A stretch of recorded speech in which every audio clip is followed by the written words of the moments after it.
Hello everyone, नमस्कार साथियों, स्वागत है आप सभी का एक बार फिर से डेली करंट अफेयर्स की क्लास में। और आज है साथियों आप लोगों की 14 अगस्त। और आज हम सभी 14 अगस्त से बनने वाले सभी मोस्ट इंपोर्टेंट करंट अफेयर्स के प्रश्नों को देखने वाले हैं। तो चलिए साथियों, पहले एक बार हम लोग लास्ट क्लास के करंट अफेयर्स के क्वेश्चनों को देख लेते हैं जो कि हम लोगों ने कल पढ़े थे। उसके बाद हम लोग आज के प्रश्नों की ओर बढ़ेंगे। तो जैसा कि साथियों लास्ट क्लास के अंदर मैंने आपको पढ़ाया था कि अभी NIRF 2024 की रैंकिंग जारी की गई थी। इसमें समग्र श्रेणी के अंदर जो IIT मद्रास है इसने प्रथम स्थान प्राप्त किया था, जबकि साथियों इंजीनियरिंग कैटेगरी के अंदर भी जो IIT मद्रास है इसने प्रथम स्थान प्राप्त किया था।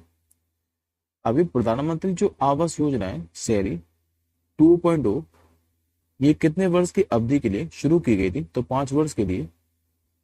भारत और किस देश की सेना के बीच में एक संयुक्त सैन्य अभ्यास जिसका नाम है मित्र शक्ति, ये भी शुरू हुआ है। तो भारत और श्रीलंका के बीच में, और ये जो अभ्यास है ये श्रीलंका के अंदर ही शुरू हुआ है। अभी जो सैयद रफत अहमद है ये किस देश के नए चीफ जस्टिस बने थे? तो बांग्लादेश के। हाल ही में भी चर्चा में रहा महुआ डांड जो बुल्फ सेंचुरी है ये कहाँ पर स्थित है? तो ये साथ झारखंड के अंदर स्थित है, क्योंकि साथ 70 साल के बाद क्या है कभी भेड़िए की जनगणना हुई है। और बात के अंदर है कि मात्र भेड़िए के लिए महुआ डांड बुल्फ सेंचुरी है जो कि झारखंड में स्थित है। अंतरराष्ट्रीय मैंने आपको युवा दिवस पढ़ाया था जो कि हर साल 12 अगस्त को मनाया जाता है। इसके बाद मैंने आप लोगों को पढ़ाया था कि जो इंटरनेशनल क्रिकेट काउंसिल है यानी कि ICC, इसने भी क्या जुलाई महीने के लिए player of the month award की घोषणा कर दी थी, जिसमें साथ ही पुरुषों में दिया गया था इंग्लैंड के तेज गेंदबाज गस एटकिंसन को, जबकि महिलाओं में जो श्रीलंका की कैप्टन थी चमारी अट्टापट्टू, इन्हीं को मिला है। इसके बाद मैंने आपको FIH रैंकिंग भी पढ़ाई थी जो कि अभी जारी की गई थी। इसमें भारतीय पुरुष हॉकी टीम जो है ये किस स्थान पर रही थी? तो बात के साथ जो पुरुष हॉकी टीम है ये इस बार 5वें स्थान पर रही है, और 2 स्थानों में क्या है कि सुधार देखने को मिला है। बात का पहला 24 घंटे चलने वाला जो अनाज ATM है ये किस राज्य में खोला गया है? तो उड़ीसा के भुवनेश्वर के अंदर। महाराष्ट्र सरकार ने क्या है कि अपने कितने रोजगार अवसर पैदा करने के लिए लॉजिस्टिक नीति को जो है ये मंजूरी दी है? तो ये साथी 5 लाख रोजगार के अवसर पैदा करने के लिए। अब आज के पहले क्वेश्चन क्यों पढ़ते हैं। आज का आपका जो पहला क्वेश्चन है ये अपॉइंटमेंट से संबंधित रहने वाला है। आप लोगों से पूछ रहा है कि अभी जो power grid corporation of India limited है इसके निर्देशक जो है ये किससे नियुक्त किया गया है? तो ये साथी बात में क्या है कि 13 भारतीय कंपनियों में से एक है power grid corporation of India limited, और इसके भी जो निर्देशक बने हैं ये बने नवीन श्रीवास्तव। करेक्ट आंसर होगा ऑप्शन नंबर ए। बात करते साथ हम लोग power grid corporation of India limited के बारे में। तो मैं आपको बता चुका हूं कि भारत में 13 भारतीय कंपनियों में से एक है जिसकी स्थापना 23 अक्टूबर 1989 को हुई थी, जबकि इसका मुख्यालय है तो हरियाणा के गुरुग्राम के अंदर। अब एक बार साथ हम लोग 13 की 13 भारतीय कंपनियों को देख लेते हैं, और उनके जो निर्देशक है उनको भी मैं आपको आज पढ़ाने वाला हूँ, तो सभी को ध्यान से देखिएगा। हो सके तो साथियों इसका क्या है कि स्क्रीनशॉट ले लीजिएगा, और नहीं तो मैं आप लोगों को जो PDF है ये टेलीग्राम ग्रुप पर दे ही देता हूँ। तो इस क्लास के आप लोग PDF भी डाउनलोड कर सकते हैं हमारे टेलीग्राम ग्रुप से। जैसे कि साथियों जो 13वीं भारतीय कंपनी बनी थी ये ऑयल इंडिया लिमिटेड बनी थी। इसके वर्तमान में निर्देशक कौन है? तो नाम है इनका रंजीत रथ। जो REC लिमिटेड है यानी कि ग्रामीण विद्युतीकरण निगम, इसके जो वर्तमान निदेशक है ये कौन है? तो विवेक कुमार देवांगन। ये बात की 12वीं भारतीय कंपनी है। 11वीं भारतीय कंपनी कौन सी बनी थी? तो ये साथियों पावर फाइनेंस कॉर्पोरेशन बनी थी, जिसके वर्तमान में निदेशक कौन है? तो परविंदर चोपड़ा। स्टील जो अथॉरिटी ऑफ इंडिया लिमिटेड है इसके वर्तमान में निर्देशक कौन है? तो अमरेंदु प्रकाश। ONGC यानी कि जो organisation for natural gas corporation limited है इसके वर्तमान निदेशक कौन है? तो अरुण कुमार सिंह। नेशनल जो थर्मल पावर कॉर्पोरेशन है इसके निर्देशक कौन है? तो गुरदीप सिंह। हिंदुस्तान जो पेट्रोलियम कॉर्पोरेशन लिमिटेड है यानी कि HPCL, इसके निदेशक है पुष्प कुमार जोशी। भारत पेट्रोलियम जो कॉरपोरेशन लिमिटेड है यानी कि बीपीसीएल, इसके निर्देशक कौन है? तो G Krishna Kumar. Bharat heavy electricals limited, इसके वर्तमान में Koppu Sadashiv Murthy. Coal India limited के कौन है? तो Polavarapu M Prasad. Indian oil corporation limited के कौन है? तो रश्मि गोविल। और जो gas authority of India limited है यानी कि गेल, इसके वर्तमान में कौन है? तो संदीप के गुप्ता। अब आज के साथ ही दूसरे क्वेश्चन की ओर बढ़ते हैं। आज का आपका जो दूसरा क्वेश्चन है ये भी अपॉइंटमेंट से संबंधित ही रहने वाला है। आप लोगों से पूछ रहा है कि वो जो इस्पात मंत्रालय है, इससे इसका जो सचिव का पदभार है ये किसने ग्रहण किया है? तो अभी जो नए इस्पात मंत्रालय के सचिव बन गए ये बन चुके श्री संदीप पॉन्ड्रेक। करेक्ट आंसर होगा आपको ऑप्शन नंबर बी। ये साथ जो श्री संदीप पॉन्ड्रेक है ये बिहार कैडर के 1993 बैच के आईएएस अधिकारी हैं जो कि अभी इस्पात मंत्रालय के सचिव बन चुके हैं। एक बार साथियों लोग बाकी के नाम और देखिए।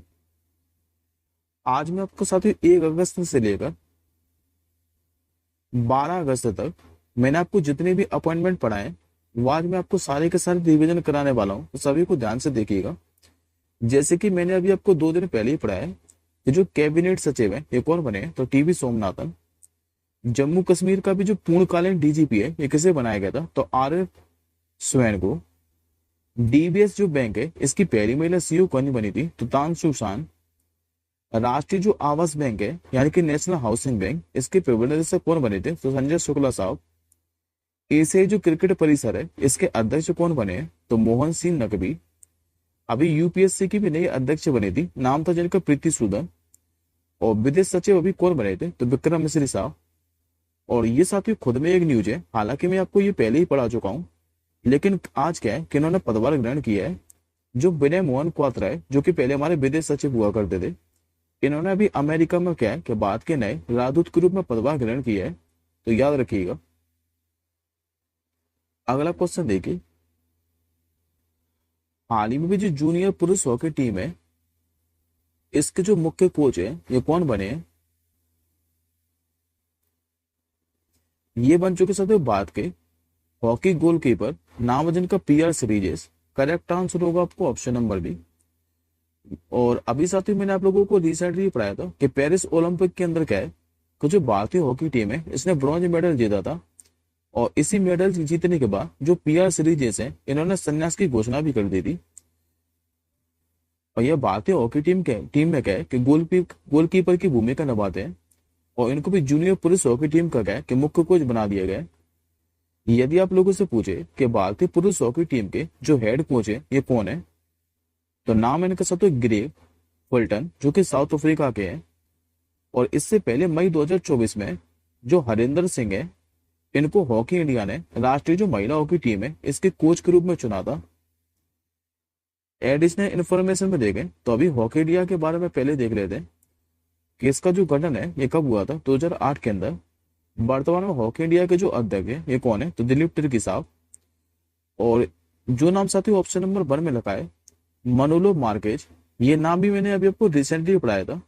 ये जो मनुलो मार्केज है स्पेन के हैं और इनको भी भारतीय जो फुटबॉल टीम है इसका हेड कोच बनाया गया था। नेक्स्ट क्वेश्चन देखिए।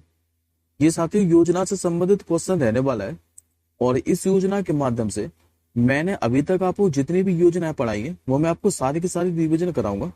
तो पहले आप लोग इस क्वेश्चन का आंसर कीजिए कि अभी किस राज्य सरकार ने क्या है तो जो हिम उन्नति योजना है ये शुरू की है। तो ऐसा करने वाली जो राज्य सरकार बनी है जिसने भी हिम उन्नति योजना शुरू की है ये बनी भी हिमाचल प्रदेश सरकार। आंसर होगा आपको option number B. Himachal Pradesh के जो मुख्यमंत्री हैं सुखविंदर सिंह सुक्खू, इन्होंने एक नई पहल शुरू की है जो कि हिम उन्नति पहल है। इस पहल का साथी उद्देश्य क्या है तो प्राकृतिक खेती को बढ़ावा देना।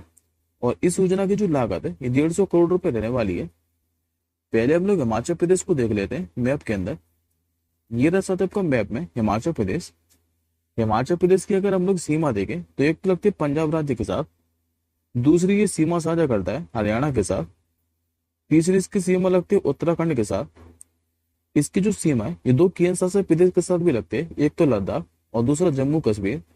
जबकि अंतर्राष्ट्रीय सीमा देखें तो ये लगती है चीन के साथ। मुख्यमंत्री मैं आपको बता चुका हूँ जो कि सुखविंदर सिंह सुक्खू। और यहाँ के राज्यपाल कौन है, तो नाम इनका सबसे शिव प्रताप शुक्ला। जो शिव प्रताप शुक्ला है ये वर्तमान में हिमाचल प्रदेश के राज्यपाल है। अब हम लोग एक बार आज के ज्ञान कर देखते हैं, क्योंकि मैंने आपको क्वेश्चन में बोला है कि आज मैं आपको सारी की सारी योजना रिवीजन कराने वाला हूं, तो सभी को ध्यान से देखिएगा। मैंने अभी आपको रिसेंटली पढ़ाया था कि अभी किस राज्य सरकार ने जो तमिल पुदलवन योजना है इसका शुभारंभ किया था। ये किया था सिर्फ तमिलनाडु सरकार ने। और मैंने आप लोगों को पढ़ाई बताया भी था कि इस योजना का उद्देश्य क्या था। तो 6 से लेकर 12 तक के जो विद्यार्थी हैं जिन्होंने सरकारी स्कूल के अंदर पढ़ाई की हो, उनको ग्रेजुएशन या फिर कोई डिग्री तक 1,000 रुपए क्या है कि दिए जाएंगे तमिलनाडु सरकार के द्वारा।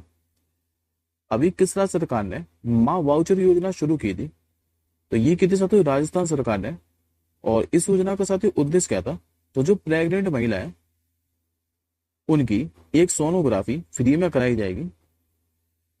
किस राज्य सरकार ने अभी मुख्यमंत्री युवा उद्यमी विकास अभियान शुरू किया था, तो उत्तर प्रदेश सरकार ने युवाओं को सशक्त बनाने के लिए।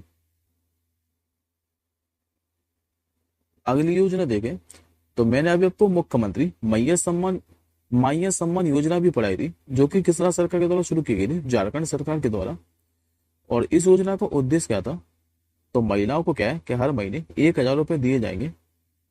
किस राज्य के मुख्यमंत्री ने अभी राजीव गांधी सिविल अवेस्तम योजना का शुभारंभ किया था, तो ये क्या था सर तेलंगाना सरकार ने। और अभी जो श्रमिक बसेरा योजना है इसका शुभारंभ किसने किया था, तो ये क्या था गुजरात सरकार ने। कृषि ऋण जो माफी योजना है इसकी घोषणा किसने की थी, ये की थी सर तेलंगाना सरकार के द्वारा ही। और इस योजना का उद्देश्य क्या था, तो किसानों का 2 लाख रुपए का जो ऋण है ये माफ किया जाएगा। अभी जो नमक पोषण योजना है ये भी मैंने आपको रिसेंटली पढ़ाई थी, इसका शुभारंभ किसने किया था, तो उत्तराखंड सरकार ने। और इस योजना के तहत जो सरकारी नमक की दुकान है उन पर 8 रुपए किलो के हिसाब से नमक दिया जाएगा।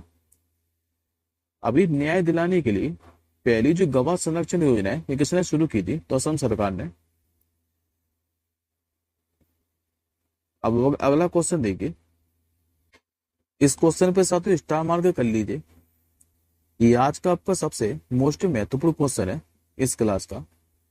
अभी छात्राओं को सैनिटरी नैपकिन खरीदने के लिए नगद राशि देने वाला जो पहला राज्य ये कौन सा बना है, ये बन चुका भी साथियों मध्य प्रदेश राज्य। सही उत्तर हो जाएगा ऑप्शन नंबर ए। दरअसल जो मध्य प्रदेश राज्य है इसने किशोरियों को सैनिटरी नैपकिन खरीदने के लिए नगद राशि देने की घोषणा की है, जो कि भारत का पहला राज्य बन चुका है। और इसके तहत कक्षा 7वीं से लेकर जो 12वीं तक की स्कूली छात्र हैं इनको 1 वर्ष के लिए 300 रुपए दिए जाएंगे सैनिटरी नैपकिन खरीदने के लिए। बात करते साथ हम लोग मध्य प्रदेश के बारे में, तो पहले मैप में देखिए जो कि मध्य प्रदेश आपको दिखाई दे रहा है 5 राज्यों के साथ सीमा बनाता है। पहली इसकी सीमा लगती है गुजरात राज्य के साथ, दूसरी सीमा बनाता है महाराष्ट्र राज्य के साथ, तीसरी इसकी जो सीमा है ये राजस्थान राज्य के साथ लगती है, चौथी सीमा साझा करता है उत्तर प्रदेश राज्य के साथ, और 5वीं इसकी जो सीमा है ये छत्तीसगढ़ राज्य के साथ लगती है। मुख्यमंत्री की बात करें तो ये मोहन यादव। राज्यपाल मैंने आपको कई बार बताया जो कि अभी मंगू भाई सी पटेल, और राजधानी आप लोग जानती है जो कि भोपाल। अगला क्वेश्चन देखिए, विश्व जो हाथी दिवस है यानी कि वर्ल्ड एलिफेंट डे ये आपका कब मनाया जाता है। हालांकि साथियों इस दिवस के बारे में मैंने आपको कल ही बता दिया था कि जो वर्ल्ड एलिफेंट डे है ये आपका हर साल 12 अगस्त को मनाया जाता है। और इस दिवस को मनाने की जो शुरुआत है 2012 को हुई थी। यह दिवस हाथियों के संरक्षण के प्रयासों को बढ़ावा देने के लिए मनाया जाता है। और 2024 के लिए वर्ल्ड एलिफेंट डे की थीम क्या है, तो प्रागैतिहासिक सौंदर्य, धार्मिक प्रसंगता और पर्यावरणीय महत्व को व्यक्त करना, ये 2024 के लिए वर्ल्ड एलिफेंट डे की थीम है। और भारत सरकार ने कहा है कि 2010 के अंदर हाथी को राष्ट्रीय विरासत पशु भी घोषित किया था। और भारत सरकार ने साथियों हाथियों की सुरक्षा के लिए प्रोजेक्ट एलिफेंट भी लॉन्च किया था। ये कब किया था? तो 1992 के अंदर।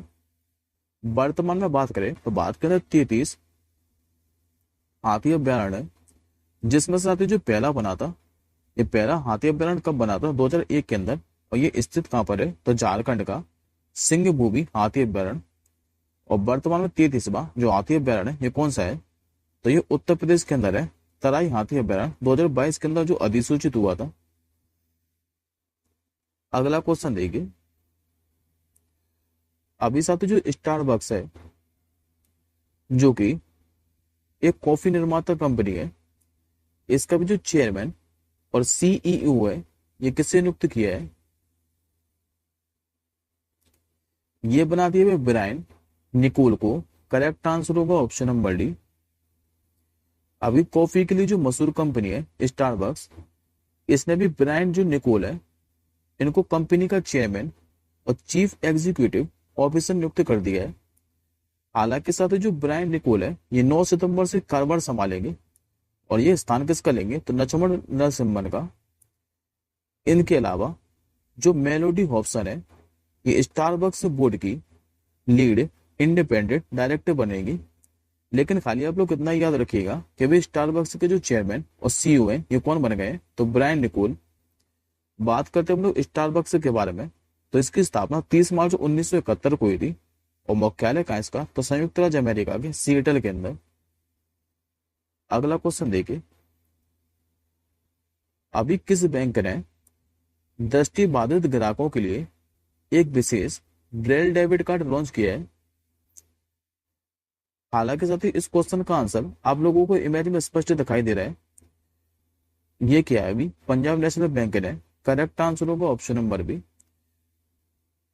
ये साथी जो ब्रेल डेबिट कार्ड है, ये एक तरीका ऐसा कार्ड है जिस पर हितधारक का नाम और जो कार्ड नंबर है ये उकेरा हुआ होता है, जिससे जो दृष्टिबाधित लोग हैं ये आसानी से स्पर्श करके इसे पहचान सके। बात करते साथ हम लोग पंजाब नेशनल बैंक के बारे में, तो यहाँ से साथ ही एक क्वेश्चन एसएससी एमटीएस के एग्जाम में पूछा हुआ है और 2023 के अंदर ही पूछा था कि जो पंजाब नेशनल बैंक है, इसके संस्थापक कौन थे? तो याद रखिएगा लाला लाजपत राय, जिन्हें पंजाब केसरी के नाम से जाना जाता है। इसके अब जो एमडी और सीईओ है 2024 के अंदर ही बने, अतुल कुमार गोयल। मुख्यालय इसका नई दिल्ली के अंदर है। और इसकी स्थापना कब हुई थी? तो 19 मई 1894 के अंदर। अगला क्वेश्चन देखिए, हाल ही में भी किसके द्वारा विकसित मानव पोर्टेबल जो एंटी टैंक गाइडेड मिसाइल है, इसका सफल परीक्षण किया है? तो ये सब डीआरडीओ के द्वारा विकसित है, यानी कि डिफेंस रिसर्च डेवलपमेंट ऑर्गेनाइजेशन। और इसके द्वारा भी राजस्थान का जो पोखरण फील्ड फायरिंग रेंज है, यहाँ पर भी मानव portable anti tank guided missile का सफल परीक्षण किया है। और ये साथ जो मानव portable anti tank guided missile है, ये मात्र 15 किलोग्राम की है, जिसे आसानी से कंधे पर रखकर फायर किया जा सकता है। और ये 2.5 किलोमीटर दूरी तक दुश्मन के टैंकों और जो बख्तरबंद वाहन है, इनको बेअसर करने के लिए डिजाइन किया गया है। बात करते हैं हम लोग डीआरडीओ के बारे में, तो स्थापना हुई थी 1958 के अंदर। मुख्यालय आपको देखने को मिलेगा नई दिल्ली के अंदर। और वर्तमान इसके अध्यक्ष कौन है? तो समीर बी कामत। ये आज का साथ आपका आखिरी क्वेश्चन है। आप लोगों से पूछ रहा है कि अभी हज एप्लीकेशन 2025 और जो जियो पारसी स्कीम पोर्टल है, ये किसने लॉन्च किया है? इसको भी लॉन्च किया है अल्पसंख्यक के मामलों के मंत्री किरण रिजिजू साहब ने। करेक्ट आंसर होगा ऑप्शन नंबर सी। अभी जो केंद्रीय मंत्री हैं किरण रिजिजू, इन्होंने नई दिल्ली में कहा है कि हज आवेदन 2025 और जियो पारसी योजना पोर्टल का शुभारंभ किया है, क्योंकि साथ ही सऊदी अरब ने कहा है हज 2025 के लिए बात को 1,75,000 से अधिक हज यात्रियों को कोटा आवंटित किया है। और इनके लिए क्या है कि सुविधा हो सके, तो अभी एप्लीकेशन और एक जियो पारसी स्कीम पोर्टल लॉन्च किया है अल्पसंख्यक मामलों के मंत्री किरण रिजिजू साहब ने। ये आज का साथ आपका क्वेश्चन ऑफ द डे है कि अभी किस राज्य के पूर्व मुख्यमंत्री नामतदन के बुद्धदेव भट्टाचार्य इनका भी 80 साल की उम्र में क्या है कि निधन हो गए। इस क्वेश्चन का आंसर आप लोग कमेंट बॉक्स के अंदर बताइएगा। और अब हम जल्दी मिलेंगे साथियों अगली क्लास के साथ ही। तब तक के लिए जय हिंद, वंदे मातरम।